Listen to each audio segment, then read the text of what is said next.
Hey guys, and welcome back to the FFP. It's time for our week 2 start sit video. We couldn't be more excited about this. Personally, I think this is our bread and butter. This is where the championships are won. I've seen too many teams genuinely miss playoffs because they whiff their start sit every single week. So we're going to get into it. There's a few things you need to know. One is our slogan. You know what we do in these videos? We talk about every single player from every single game that has fantasy relevance, and we give you everything you need to know. We started off a couple years ago when we started doing the start sit, and we just talked about key players here or there. But you know what? You know what you guys wanted? Tons of comments came in. You wanted us to do every player from every game. So that's what we're doing. If a guy has fantasy relevance, we're going to be talking about them in this game. Of course, you have to contextualize it for your scoring, your league, and your roster with the available options that you have. But there's a comment section for a reason, and we'll be doing our best to get down there and help you guys even more by answering every single question that you could ask us. But anyways, before we get into it, because Rob, you will have the first game, think of the Thursday game, we're going to break this video into 2 parts, and that's the important thing to know.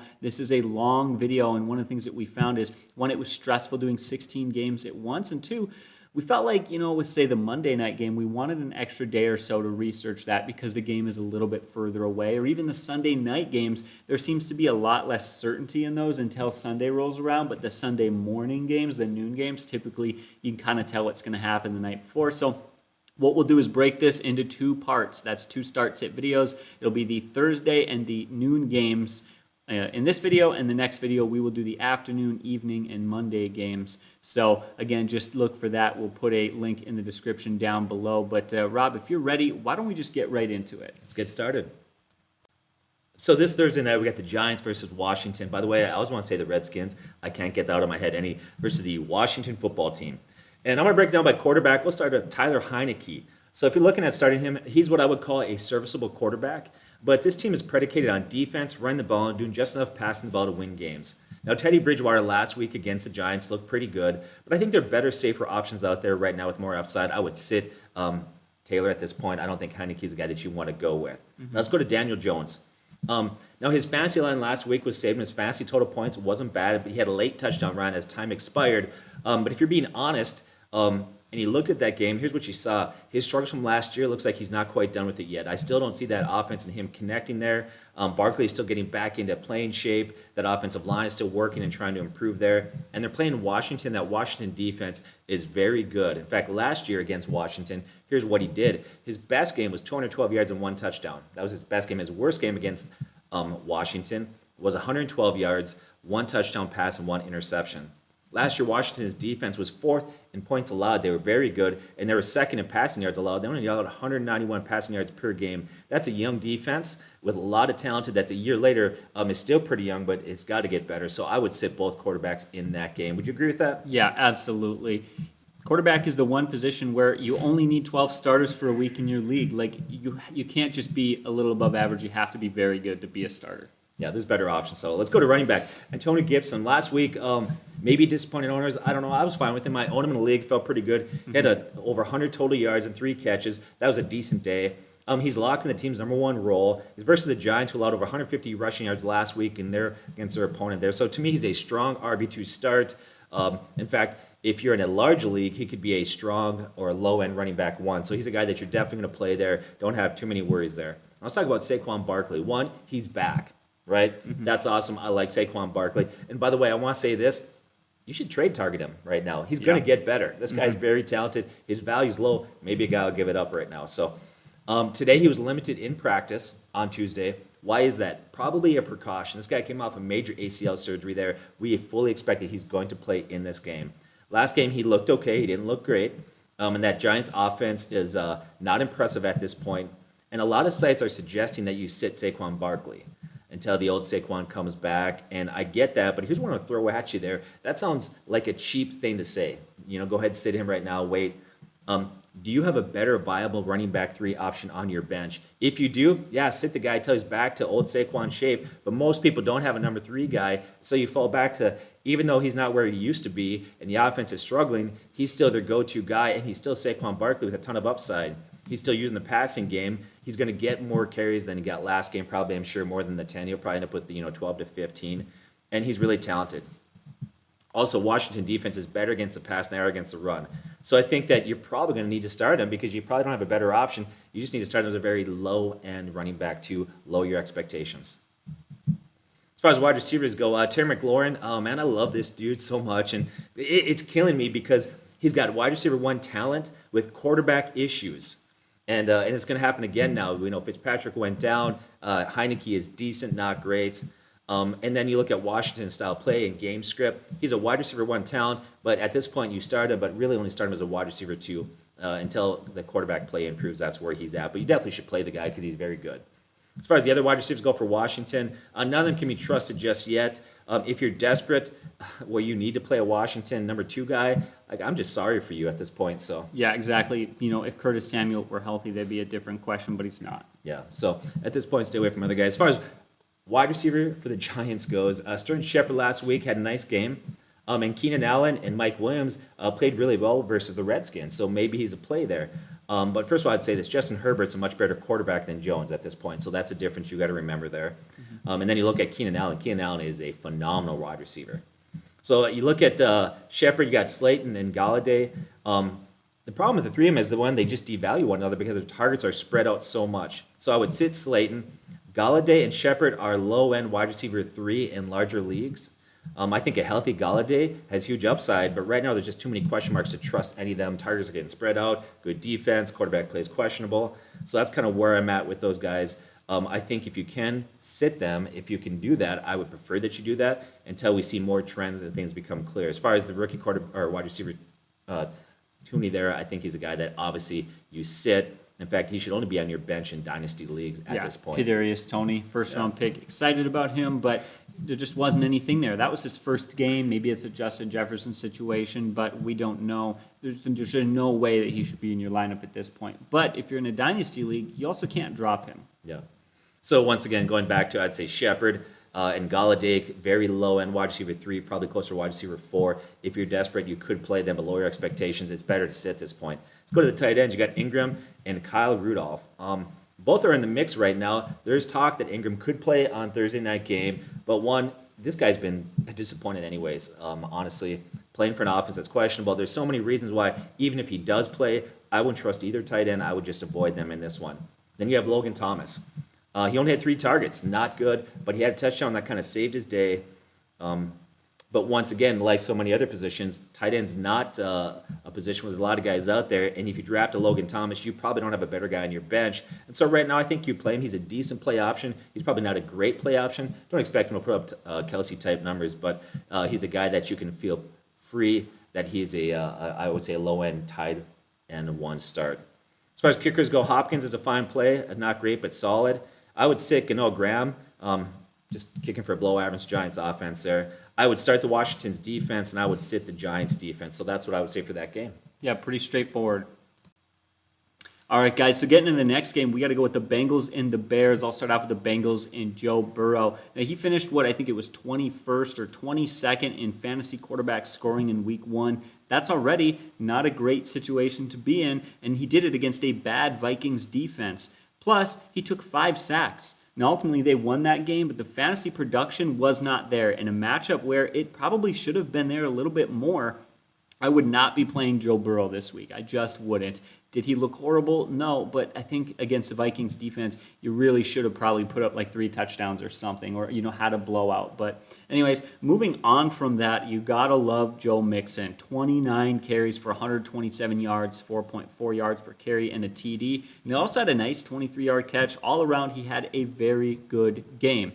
Furthermore, look at this matchup versus the Bears. They just allowed 160 rushing yards on 4.7 yards per carry and a touchdown versus the Rams last week. So Joe Mixon should be in line for another good week this week, though it is, I would say, a bit of a tougher matchup. So I would lower your expectations a bit and expect that. I don't necessarily know if this will be a 100-yard week for him. Moving on to the wide receivers, Jamar Chase emerged as the solid number 1 wide receiver on that roster, giving him a ton more fantasy value. Again, he had 7 targets, 5 catches, 101 yards, and a touchdown. And while I certainly don't think you can depend on him to be a 100-yard receiver from week to week, I think you can depend on him to have the number 1 wide receiver role. So for me, he comes in as a low-end wide receiver 2 this week. Addressing the other wide receivers, T. Higgins and Tyler Boyd, both of them for me, I don't think that I will be comfortable playing either of them. One, they're really fighting for the wide receiver 2 spot, and it doesn't seem clear which one of them will have that role. According to last year, it seemed like maybe it would be Boyd, but this last game it looked like maybe T. Higgins was a little better. Ultimately, there's just not enough fantasy value there for you to be trusting them unless you're in a situation where you're shallow on wide receivers like I am. In fact, I just sent you that. Did you ever take a look at that league that we're in? And I have 3 wide receivers now that are hurt. So for me, maybe I'm looking at playing the T. Higgins, unfortunately, but hopefully you're not in that sort of situation. If you're healthy, I wouldn't be starting them. Moving on, I would sit their tight end, C.J. Uzomah. He had just 2 catches for 35 yards and didn't seem like they wanted to use him in a very big role. Remember, that was an overtime game. That was the opportunity for him to have more volume, and he didn't. Just 2 catches for me, that's not enough. Evan McPherson, he might be a guy to consider. Now, he went 3 for 3 on his extra points and 2 for 2 on his field goals with a 50-plus yard field goal. I don't trust this offense, but he's a good kicker. So if you're looking for a guy who can maybe finish in that 8 to 12 range among starters this week, Evan McPherson is a guy you can plug and play there. As far as their defense goes, for me, that is a definite sit. Scored just 5 fantasy points last week. And again, the Bears offense, there's some struggles there. There's some issues. We'll address that in a second. But they weren't particularly horrible when you consider they went against the best defense in the league. And, they weren't throwing 5 interceptions, which, we're going to see some of those games this year. But moving on to the other side, felt like maybe the week 1 Andy Dalton experiment didn't go so well. He is a definite start. And when we look at the quarterback situation, we're still a few days out from the game. I'll say this. I assume they're going to give the start to Justin Fields. Honestly, I do. However, they really didn't use him much in that game, suggesting that maybe they will go back to Andy Dalton. But what am I about to say? Sit him. Sit him. It doesn't really matter which one of those quarterbacks go in there. You have an inexperienced rookie who attempted just 2 passes. You're not going to play him in his first start. And after what Andy Dalton did, you're certainly not going to play him. So those quarterbacks are out of the question. One of the guys who is out of the question the other way, why would you question sitting him? And that's David Montgomery. He was phenomenal last week despite offensive struggles. 17 carries, 118 yards. That's 7 yards per touch in total. And ultimately finished 8th amongst running backs in fantasy scoring against a great defense. He is a must start in this matchup. Moving on to the wide receivers, the definite guy you got to put in there is Allen Robinson. Now, he caught a pretty low percentage. He had 11 targets for 6 catches, 35 yards. It was a bad day, but remember he had to go against Jalen Ramsey. That is an extremely tough matchup. And so what I did look at that was, hey, he saw 11 targets. Just like last year, the Bears are going to do the same thing this year and use him as the primary motivator for that offense when they need to move the chains. That's where they're going to go in the air. He is a definite start, but I would consider him to be more the wide receiver 2 range to high-end wide receiver 3 until that quarterback situation figures itself out. As far as their other wide receivers go, Darnell Mooney, he saw some volume there, 7 targets, 5 catches, but he saw just 25 yards. I don't know if that was game script and how good the Rams defense is, or the fact that they do love to use him in the slot, but for me, I would consider him a wide receiver 4 range. I wouldn't quite start him, but there's some signs there that maybe, if they get that quarterback situation figured out, he could be used. Marquez Goodwin also had a fairly good day. I don't trust him. I would not be playing him, but he did catch all 4 of his passes for 45 yards. Moving on to the tight ends. Tight end position is very thin. So if you're looking for a low-end play, Cole Met might be an option. 5 catches for 42 yards. Not phenomenal, but, unfortunately for tight ends, 5 catches is pretty good. So, maybe that's a guy to consider right there if you feel like this is going to be a good matchup for him. He was a rookie last year, and he's developed nicely. I think in a year or so, he will be one of the better tight ends in the league. It's just a matter of time. And again, kind of beating a dead horse here. I'll go back to it one more time. Remember that they need to figure out that quarterback situation. I would sit their kicker and the Bears defense. And that's a breakdown for the game, I guess. Nothing else to add there. Pretty straightforward at the end, but let's move on to our next matchup. So now I've got the Texans versus the Browns. So let's start with the Texans here. This is when the Texans and Tyrod Taylor get a wake-up call and they come crashing back down to earth after crushing the Jaguars, right? Mm-hmm. Sit Tyrod Taylor. One, that's a team that's going to want to run the ball and not take a lot of chances downfield. Two, it's Tyrod Taylor. Now, someone would say, well, the Browns gave up a lot of points last week. Yeah, to Pat Mahomes. So let's just remember who that was. Sit Tyrod Taylor. Now look at Baker Mayfield. That's another situation where if you look at that team, the Browns, they want to play defense and run the ball with Chubb and Hunt. Now, Beckham might be back, but even if he does come back in that game, I think they'll work him back slowly. In fact, that's a game that's a very winnable game for the Browns there. And I'm not sure if I'd want to risk bringing Odell Beckham back when you could probably give him one more week. So I would just say, you look at Baker Mayfield. He's a guy that what he produced last week, 321 yards passing with 0 touchdown passes, that could be a sort of line you see typically from him. Get down to the red zone there, and they're going to give it to their running backs, who are great, by the way. Well, and unfortunately, that might even be a high yardage marker because that was against the Chiefs in a game where they were trying to score late. Yes. So he could be a guy who's finishing with 200 yards and no touchdowns. Not necessarily a bad quarterback, but bad fantasy quarterback. Exactly. So you got to sit Baker Mayfield. Let's go to Nick Chubb. We say it all the time, the best pure running back in football. His metrics are off the charts, yards after carry, elusive rating, etc. We said he's a better pure running back than Derrick Henry. I'm some side you disagree with it. And by the way, you did a video about Derrick Henry where you just said, hey, you might want to caution a little bit about his numbers there. I did. Everyone said I was crazy. They hated you. They hated me, but week 1 was pretty rough for him. Certainly he'll bounce back, but this idea that Derrick Henry is immortal is probably wrong. Yes. So going back to the guy that I think is the best pure running back, and that's Nick Chubb. This dude had 2 touchdowns. You just got to start the stud. Don't even think about it. Now let's go to Kareem Hunt. He only had 9 touches. That's not a lot, but he had touchdowns, so it made it worth starting him. Now the Browns are going to make sure that he gets touches. But his touches will be lower barring a Chubb injury. So that's going to bring some risk. But for him, you could start as a running back too in leagues that are over 14 teams in size, or you could start as a flex PPR. So that's kind of where I would ride him. This matchup helps too against the Texans. He could get some late time stats if they rest Chubb. Yep. Let's look at the running backs for the Texans. You got David Johnson, Philip Lindsay, or Mark Ingram. So they destroyed the Jags last week, and because they did, that allowed the running backs to get a lot of touches. That's not going to happen again. So right now they're playing the Browns that were really solid against the run last week. They shut down or really held in check Edwards-Helaire. And so now you're going to go and look at that. I would sit Lindsay and Johnson, and it's probably best to sit Mark Ingram. Now, if you need to start him, you can start him. I would start him in standard leagues that are 12 teams or larger. That's kind of where I'd let him play. As far as wide receivers go, let's look at Landry and Odell Beckham. So if Odell Beckham plays, I would move Landry to wide receiver 4 or flex consideration. He could be a wide receiver 3 in larger leagues. Now, if Beckham sits, then immediately play Landry as a solid wide receiver 3. As far as Beckham goes, sit even if he plays. He needs a prove-it game. So that's where it's at. As far as tight ends go, let's stay in the wide receivers there. I almost jumped ahead. Let's talk about Brandon Cooks. He's really the only wide receiver right now for the Texans that I would play. He's a volume play. Like we keep saying, he was so underrated. He was going like number 40 in mock drafts, and he comes out and he has a huge week 1. That's probably going to happen all year long as they're playing from behind. Now, that didn't happen last week, but that was the Jaguars. Yeah. They will be playing from behind in this game, I guarantee it. He's a volume play. He's a low-end wide receiver 2 or a high-end wide receiver 3. Start Brandon Cooks. As far as tight ends go, you got David Njoku and Austin Hooper, sorry. It's just been one of those days. So Austin Hooper there.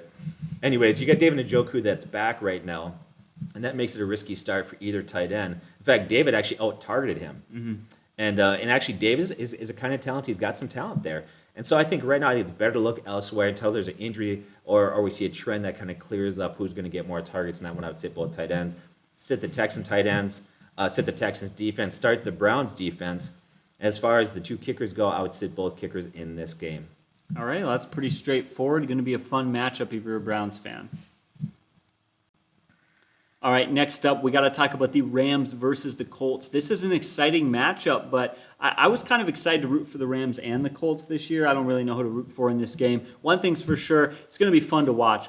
That Rams offense. Let's talk about it. Matthew Stafford, 321 yards, 3 TDs, no picks in his first game with the Rams. He looked on fire. This looked like mid-season form. It didn't look like week 1. It was so much fun to watch. And honestly, I think he'll be this good year all along. I don't think that was a fluke. I think it's something that they can continue to do. So for me, he's a definite start, even though the Colts do have a fairly good defense. Go to look at Darrell Henderson, his 16 carries for 70 yards and a touchdown. That's 4.4 yards per carry last week. That was a good week. But for me, the biggest reason you should have confidence and should be considering starting him in either your flex spot or your RB2 spot comes down to the fact that only one other running back for the Rams got a carry, and that was Sony Michel, who had 1 carry for 2 yards. He is the clear RB1, hands down. Definitely understand that. Put him in your lineup this week. Now, as far as the wide receivers go, Cooper Kupp's a must start. Last year there were some questions, and maybe that came down to the ineptitude of Jared Goff, but it was really hard to tell who the wide receiver one there was, and we really felt like it was Cooper Kupp. And if week 1 had anything to say about it, it was Cooper Kupp. 10 targets, 7 catches, 108 yards, and a touchdown. Must start this week.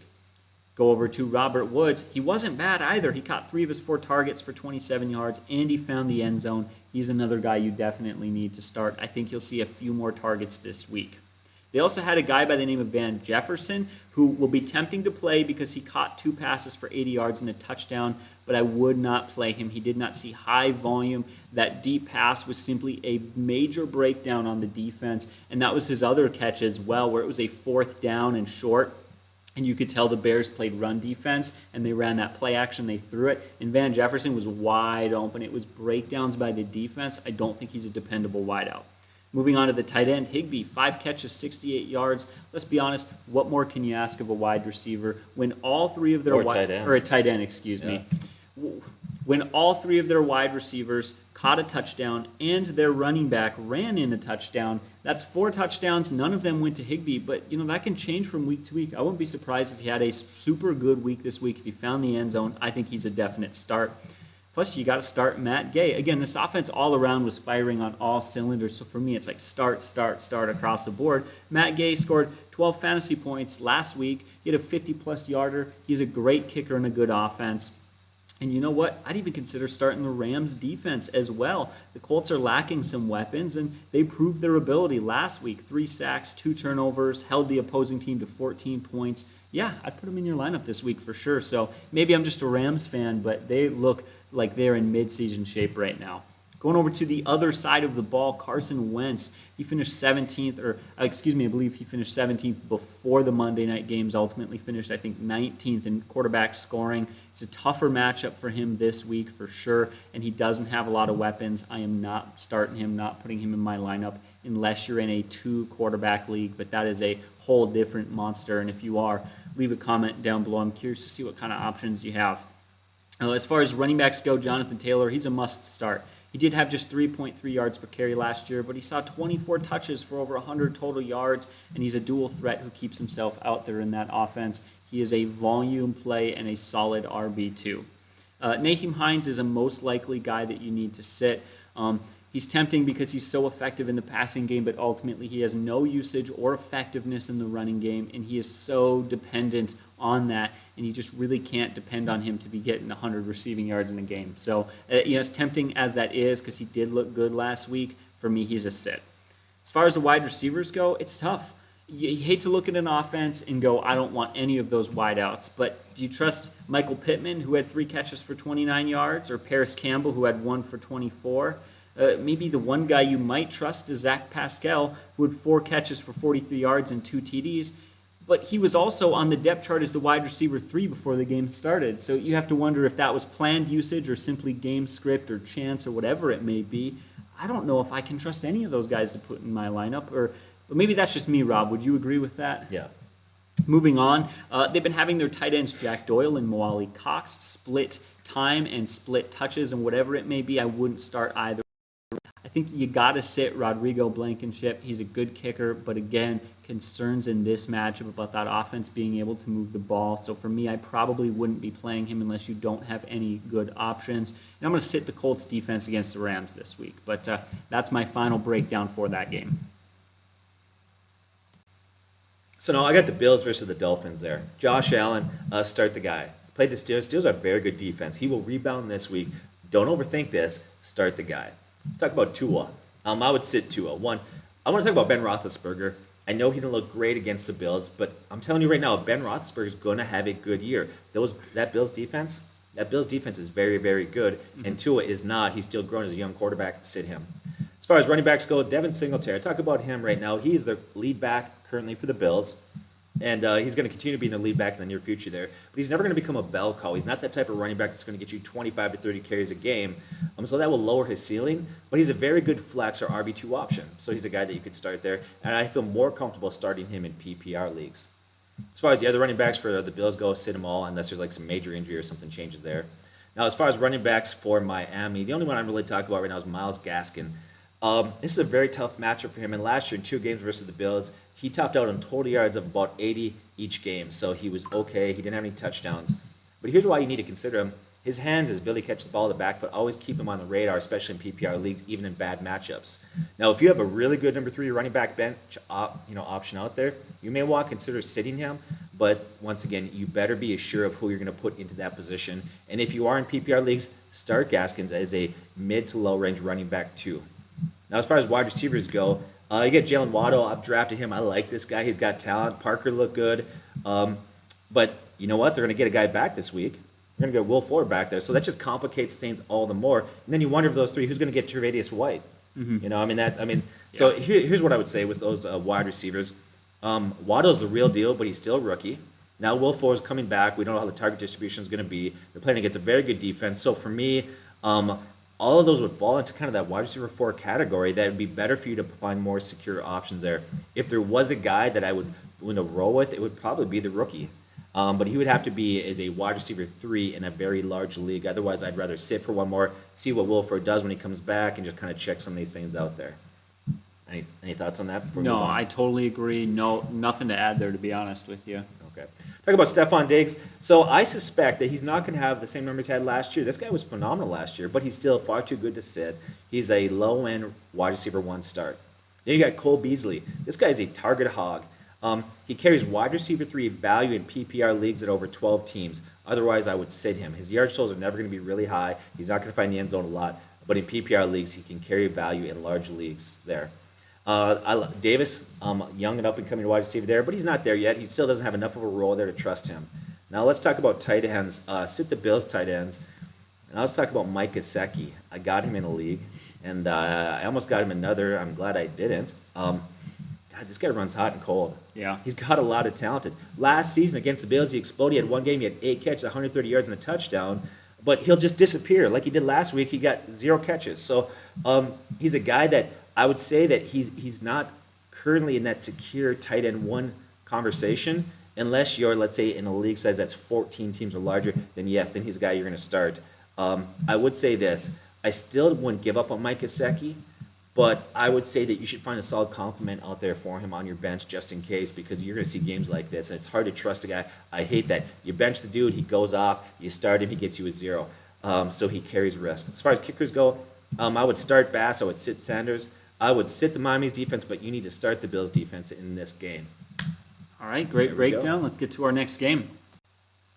All right, let's break down the Patriots versus the Jets. First off, let's go Patriots. Mac Jones. You know what? Let's be honest.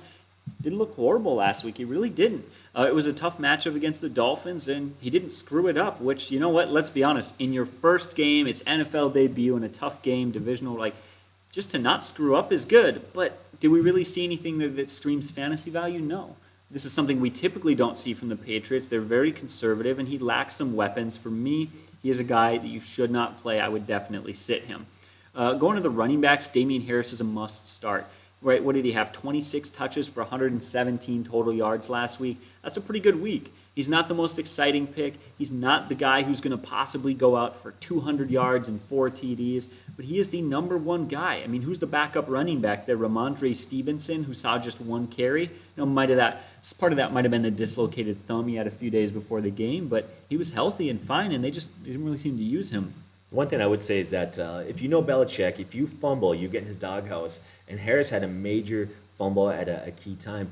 But the other guy, the backup, he fumbled as well. So I think right now you can trust him for one more week. Yeah, do you think he's looking for some grocery bagger to run the ball for him? Yeah, he probably is. Belichick will find that guy. The other running back there to look at is James White. This is just like I talked about another guy earlier. He's tempting to start as he had 6 catches for 49 yards, but that was in a game where they were kind of trying to move the ball late. They were trying to work some things out. They were struggling, and they were against a good defense. This week they play the Jets. Like, they're going to be winning against the Jets. There's no fourth quarter necessary touchdowns or late minute drives that they're going to be depending on to win. So, like, James White, I don't think he offers any value. Personally, I would sit him. As far as the wide receivers go, I think both of these guys come in this tough low-end wide receiver 3 range because I just don't currently have a whole lot of trust for them. But over the next couple of weeks, it could build. One is a young Jacoby Myers, 9 targets, 6 catches, 44 yards. Didn't find the end zone, didn't have huge yardage markers, but 9 targets is pretty good. And if he can continue to build some rapport in a few weeks, he may be a guy that we think is a fairly solid starter. But for right now, I'm going to hold off on him and call him, again, probably a high-end wide receiver 4, low-end wide receiver 3 play. Nelson Aguilar, I like him a little bit more. 7 targets, 5 catches, 72 yards, and a touchdown. Again, the yards for me is a big thing. I'm not trying to predict touchdowns from week to week, but had a few more yards there, and that maybe feels like he might be a little bit more explosive, might be able to make some of those more plays. I would expect him to maybe move into that wide receiver 1 role, and I would consider him as a low to mid wide receiver 3. As far as the tight ends go, Jonnu Smith and Hunter Henry, they kind of split that role. Jonnu Smith maybe looked a little bit better, at least statistically, but honestly, I probably wouldn't be playing either of those guys unless you're desperate. Their kicker, Nick Folk, I think you got to start him. 3 for 3 and 1 for 1 last week on field goals and extra points. And again, good matchup here. This should be a good time for them to test his ability, hopefully find the end zone a few times. And I think the Patriots are a fair start against a young and inexperienced Jets offense, which we should talk about now. You can't play Zach Wilson. This is a tough matchup this week. And honestly, that they really lacked some weapons for him. He didn't look horrible. He really didn't. But who do you rely on there? Taking a look at the wide receivers, Corey Davis is his only option. Now, Corey Davis, for me, is a mid to high-end wide receiver 3. He had 5 catches for 92 yards and 2 TDs. Because of that volume, because he's the only dependable guy, he is going to get some stats, I feel like, every week, even if it's garbage time. But he doesn't have quite the ceiling to move up into that wide receiver 1 or wide receiver 2 sort of weeks. I would avoid all of their running backs. It's a horrible mess of a just committee of a running back by committee system there. Tevin Coleman, Ty Johnson, Michael Carter, all those guys split touches. Tevin Coleman got some more touches, but none of them looked good at all. So just steer clear of that for sure.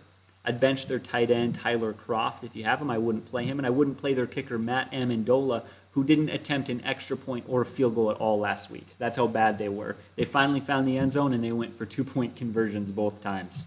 And I would sit the Jets defense this week as well. Pretty straightforward their matchup. Do you have anything to add? No, I think you pretty much got it. All right, next game. All right, next up, we got to talk about the Raiders versus the Steelers. Let's address it. Let's start off with the Steelers and Ben Roethlisberger. He had a brutal week 1 statistically, but remember, they won 23-16 over a Bills team that everyone was super hyped about. They're a very good team with a great defense. When you look at the things like they made all their field goals and extra points, and they had a defensive touchdown, and they were playing it close to the vest against a very, very good pass defense, this was probably the toughest fantasy matchup Roethlisberger will have all season long. I think he's going to bounce back this week against a bad Raiders defense. They just gave up 27 points to the Ravens, and 27 doesn't sound like a lot, but they signed Latavius Murray 3 days before the game. Latavius Murray wasn't even on a roster for a while there. Like, that should have been a disaster. They should have been able to completely shut down that Ravens offense that looked to have, kind of a lot of chaos going on due to injury, and you know what? Ravens were fine against the Raiders, so maybe this is the week. I would definitely consider playing Ben Roethlisberger, though there's some risk there.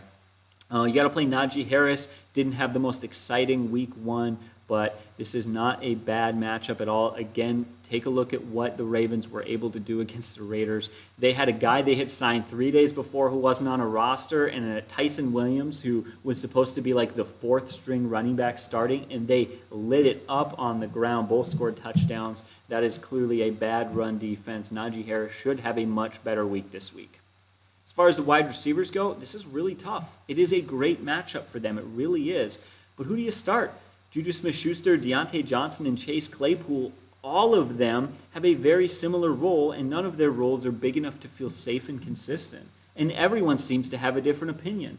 I might say that Juju's going to be the wideout one, but you think it's Deontay, and another guy thinks it's Claypool. Like, everyone's got different opinions. And at this point, we're not far enough into the season to be really confident what those roles are going to look like. So I would consider those guys if you need it, but none of them are any higher than a wide receiver 3 play or a flex play for me. Do not get your expectations too high. We just don't know what this team's going to look like this year because it is a new season. We do, yeah. Yeah, I hate to say this, but honestly, what you need there is an injury. I got Chase Claypool in a Dynasty League. I like the guy. By the way, he made an amazing catch in that game. But they're talking about Juju Smith-Schuster was going to leave to go to another team, and that would have cleared a lot of things up. Or last game, Deontay Johnson was down injured for a little while. Not that I ever want a guy to get hurt, but in the back of my mind, I thought this will make it good for Juju and Claypool, but obviously that's not the case. Like, I hope he's all right, but maybe they should test him just to keep him off the field a little longer. Maybe they just put him on the IR just in case for the year. As far as the tight ends go, I'd sit both Pat Frymouth and Eric Ebron. They both had one catch. They had good catches, but only one catch. You can't depend on that. I would start Chris Boswell. And you know what? I'm going to start the Steelers' defense. They put up 14 fantasy points versus a Bills offense. Yeah, I imagine what they can do against a much worse Raiders offense. Though I will say I was a little bit impressed with them last game. I think they were all right against a good Ravens team. I was actually rooting for them to win because they're opening the new stadium there, or not Oakland, but in Vegas. It was kind of fun to watch that. It was. So let's get on the other side. Derek Carr. Do you consider starting him this week? He was a huge surprise. 35 fantasy points off 435 yards against a good Ravens defense. They're certainly not the best offense in the league, but remember even last year, they went toe-to-toe against the Chiefs and won in a shootout matchup. Like, their offense is legit. For them, it really seems to be a defensive problem as to why they can't win games. So I'd consider Derek Carr, but there's risk involved there. The Steelers have a good defense. Josh Jacobs is a must-start. In standard leagues, he did score 2 touchdowns. Most of you guys are not going to have better options. If you do, you put together a great draft, right? Because where you had to take Josh Jacobs in your draft, there wasn't a whole lot of other options there. But must-start standard PPR, you may have a different option.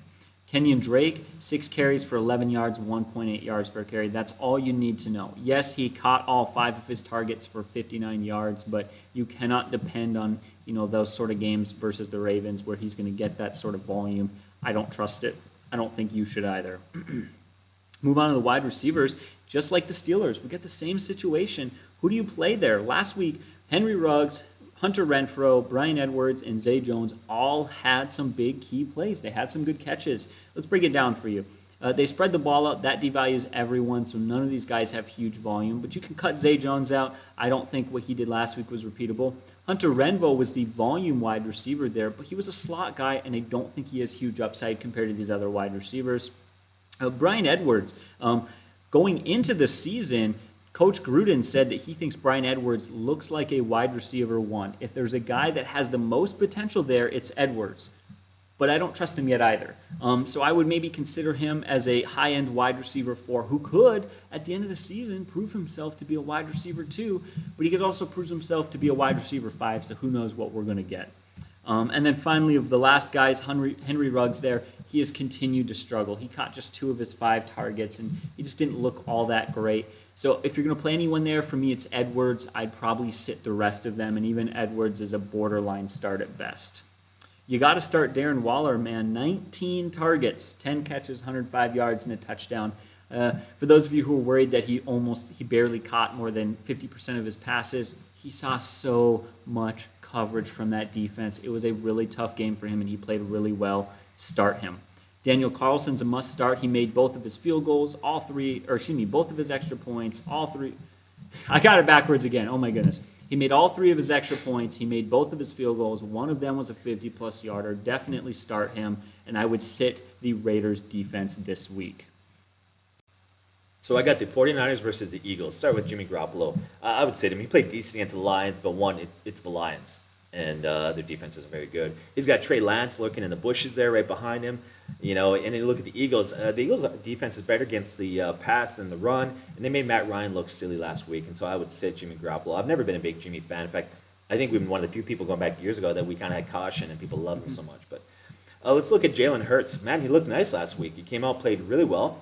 But I caution you, that was against a bad Falcons team. Now, he is athletic. He is talented. He's got some very young wide receivers that are very talented. But since he's still young, he's going to have some growing pains. So he's a guy that I would start. In fact, I picked him up in a league there. I'm going to play him. I had Ryan Tannehill, and I'm still going to lean on Tannehill, but I want to have somebody else there.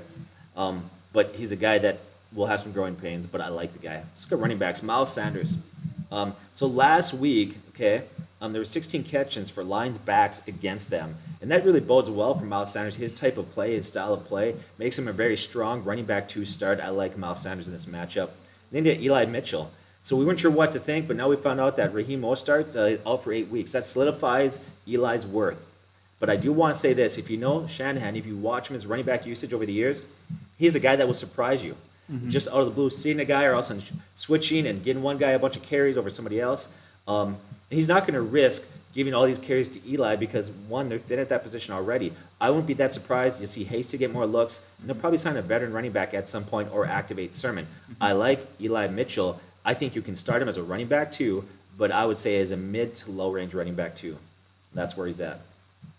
Let's take a look at a few things. Let's look at the tight ends, and then I'm going to come back to the wide receivers. A little bit backwards, but I'm going to do that. I want to talk about Dallas Goedert. He had a nice game. 5 targets. Isn't great, though. He had 4 catches, a touchdown, and you still have Ertz there. So he's going to be a low tight end 1 start in small leagues. I would say he's a tight end 2 if your league is 10 teams or smaller. George Kittle. Do I need to tell you to start him? Start the guy. So let's go to the wide receivers and talk about them a little bit here. This one is difficult for me. You look at a couple things there. Talk about the Eagles wide receivers there. There's a few guys that you like. You got the rookie, Smith, okay? Of course, you got last year's first-round pick, Jalen Reagor. They both had good games, but it was against the Falcons. And I tell you what, going into this game, I'm a little bit nervous in that 49ers defense. At times could be tough. They can put pressure on the quarterback. I know that some people are going to probably crucify me for saying this, but I like the wide receiver core there. I think they're young and talented. But I feel like I need another week before I trust those wide receivers. I just want you to speak to that narrative real quickly there. Yeah, absolutely. I know the comment that is going to happen. You know what people are going to say? They're going to say, look at what the Lions did. They had garbage time stats versus the 49ers. But you know what they also had? A dominant tight end. TJ Hawkinson's better than Dallas Goedert and Ertz, and he helped them move the chains. And they had 2 running backs, not 1, but 2 running backs who were pretty darn effective. Swift helped move the ball. Jamal Williams was fairly effective. He surprised some people. Jared Goff is certainly not a Super Bowl winning franchise quarterback, but he is a mature veteran quarterback. He's been around the league long enough to know how things work. I think the 49ers are going to fix some things up. Those late-minute garbage time stats, I don't think the Eagles are going to get them this week. Yeah, you look at the wide receivers for the Lions now. Granted, the Lions wide receivers are not very good, but they didn't do much at all in that game. And so for me, I'm going to say this right now, and forgive me if I'm wrong, but I would take those wide receivers and I would move them to wide receiver 4 for one more week. I just want to see where they are, where they land, what they do. I do think that they're going to play more conservative in this game as far as shorter throws, maybe throwing to the tight ends. They got Ertz there, they got Dallas Goedert using the running backs. Don't trust those wide receivers. We need another game, so they're wide receiver 4s for me. I can't wait to hear the comments, all the hatred coming at me, but there you are. As far as kickers go, I would start Gould and I would start Elliott in this one, and I would sit Philadelphia's defense, but I would start San Francisco as a low-end play. All right, let's move on to our next game. All right, guys, now we got to get into the Saints versus the Panthers. This will be a good matchup. Again, let's start with the Saints. Jameis Winston, 5 TDs last game against the Packers. Absolutely embarrassed them. And this could be another good matchup for him. I would not be at all surprised to see Jameis Winston go out and throw for another 3 or 4 touchdowns. Now, you can't rely on that every week, and I don't think he is going to be the NFL MVP this year, anything like that. But the Panthers just gave up 2 touchdowns to Zach Wilson, a rookie quarterback in his NFL debut that had one wide receiver weapon in the passing game, and that was Corey Davis. So, yeah, I think their pass defense isn't very good, and Jameis Winston could capitalize. Of course, Alvin Kamara is a must-start. I don't need to tell you that. He's a guy who's going to get you 25 touches every game.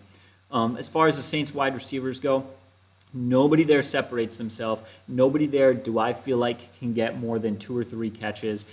You know what? For me, it's sit all those guys until Michael Thomas comes back and gets healthy. And then, of course, once he's back and healthy, he will be a must-start. The guy to consider there is their half tight end, half wide receiver. Luckily, he qualifies as a tight end, Juwan Johnson. Now, he only had 3 or 4 targets last week, but he saw 3 catches for 21 yards and 2 TDs.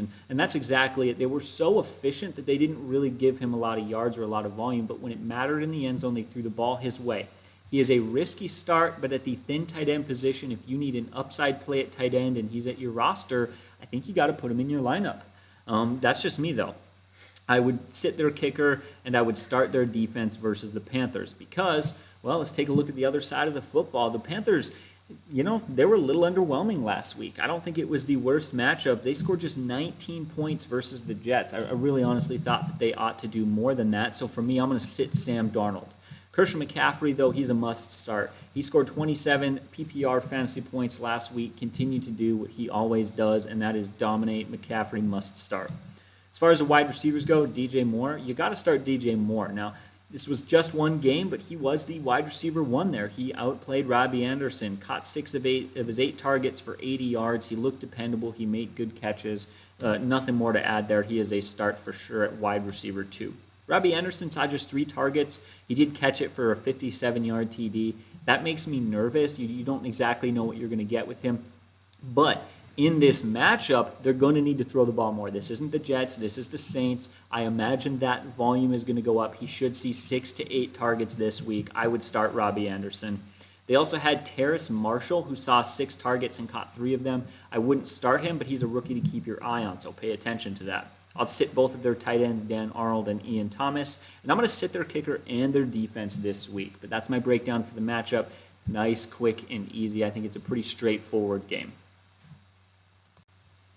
All right, let's get into the final game for this video. And again, we'll remind you, we will be doing a part 2 video to finish off the final games and the later games of week 2. But this is Broncos versus Jaguars. And let's get into it. Broncos first off. Teddy Bridgewater, I'm going to sit him this week. Didn't look particularly impressive, as well as the fact that Jerry Jeudy is now out on the IR for at least 3 weeks. I'm just going to steer clear of Teddy Bridgewater. We'll see what this week holds for him. The guy you should probably play is Melvin Gordon as a fair, solid RB2. He scored 20 fantasy points, over 100 yards in just 11 carries.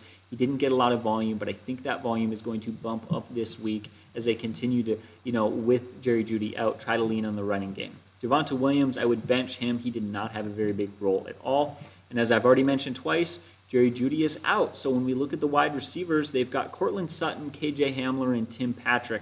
Sutton was a disappointment last week, but he's coming back from that ACL injury. I think he's going to continue to get better every week.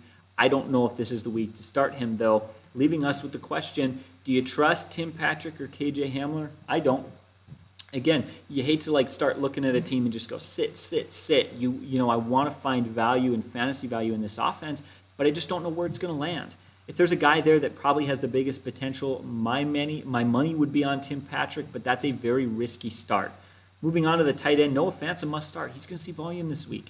He already saw 8 targets for 6 catches, 62 yards last week. That could very well go up in this matchup. Definitely start him. I would start Brandon McManus. He has been a very effective kicker despite every concern that I've had with this offense. He was good last week, and I think it could be another good week for him. This might be one of the rare exceptions where he's on a bad offensive team, but he could still be a good kicker. That's just me, though. He does come in as a low-end kicker start. I don't have huge expectations for him. And finally, I would start the Broncos defense in this matchup. I think they could have a good week. As we all right, flipping sides there, guys, and we'll get into it. Final team here. We got to talk about the Jaguars and Trevor Lawrence. Trevor Lawrence, guys, some of you guys, you may be new to fantasy. You get hyped about those numbers, 3 touchdowns. Those were garbage time stats. They looked horrible in the first half, and it was against a horrendous Texans defense. Do not start Trevor Lawrence. Trust me, this is going to be a bad week for him, and you are going to see it. The statistics are going to show, not just in-game, but really when you come out. I don't even know if they'll be effective in garbage time, honestly, because this is a tougher matchup. As far as the running backs go, James Robinson, man, what a disappointment. What do you even say about that? And you kind of already said it. We talked about it briefly, but we still feel like James Robinson is probably going to be a pretty good running back this year, but we need a week now. You need to be a little sheepish about him after how they used him, because they sort of just didn't. He wasn't ineffective either. He had 3 catches for I think 27 yards. When he was being used, he was good. I just question why they didn't put him out there. As far as Carlos Hyde goes, 4.9 yards per carry, 44 yards and on 9 carries, plus he caught 2 targets for 14 yards. Again, I'm going to sit him as well. It's tempting to think that maybe he's going to take over that role. He's an older running back. He's been ineffective for years. He did have one fairly good game, though. don't get hyped on that at all. Remember that Robinson did have 5 yards per carry, so Robinson was more effective. Say what you want, but James Robinson was the back. I can't wrap my mind around why they didn't use him. There's one of those things where there's something the coaches know that we don't, and that's it. As far as the wide receivers go, who do you play there? Marvin Jones, DJ Chark, Laviska Shenault. None of those guys were particularly exciting. Chark had 3 catches for 86 yards and a touchdown, but he had 12 targets. Like, what do you say about that? He had loaded garbage time stats and a fantastic matchup, and he only caught 25% of the targets. I don't feel comfortable playing him. For me, he kind of fits in that wide receiver 4 role, and to be quite honest, all of them do. Laviska Shenault saw 7 catches for 50 yards, but he didn't find the end zone. He didn't even look close to finding the end zone. And then Marvin Jones, 5 catches, 77 yards, and a TD. Of all the wide receivers, for me, Marvin Jones is the guy I would play. For me, he comes in as a wide receiver 3. As far as their tight ends, their kicker, and their defense go, I'm going to sit all of them. Chris Manhurt and James O'Shaughnessy, the Jaguars tight ends. They split roles last week. Hurts had a touchdown, but Manhurts had a touchdown, but it didn't look like it was intended. It was a nice play, but they're not using him as really a tight end 1. Josh Lambo had just 3 points last week. I wouldn't be playing him either. And how about the Jaguars defense? -3 fantasy points. I don't need to say it, but I'm going to say it anyways. If your defense scored you negative fantasy points last week, find a new defense and don't start them. Pretty straightforward. I guess a little anti-Jaguars talk there, I guess. I was not impressed with them coming out of week 1, and this is going to be a much tougher matchup. So for me, I'm going to be sitting a lot of those guys. All right. Once again, it feels really good to be back and have football back after taking off that 1 year. It's been fun. I've enjoyed this. I hope you guys are enjoying it too. Love to hear you guys. Like, subscribe, share the videos. Please leave a comment if you have any questions. Love to continue to connect with you guys and building this league out again. And what more is there to say other than, once again, we look forward to football. We look forward to hearing from you guys. God bless.